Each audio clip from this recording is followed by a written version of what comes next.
Welcome back to IFX Academy daily analysis on pound USD.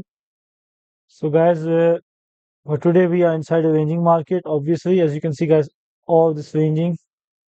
So, according to a ranging market, guys, we are top of the range. So, you're seeing the bottom of the range. So, I expect as long as price stays below 1.31827, guys, you will be seeing 1.31246.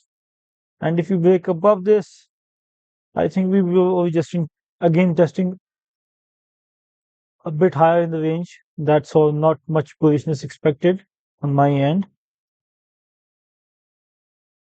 But you never know what the markets do.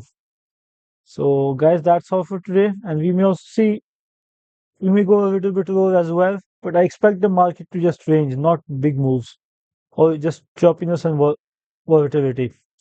We may go up down to 1.30982. So wishing you guys the best of luck. Hope you guys make money trading this pair and see you guys tomorrow.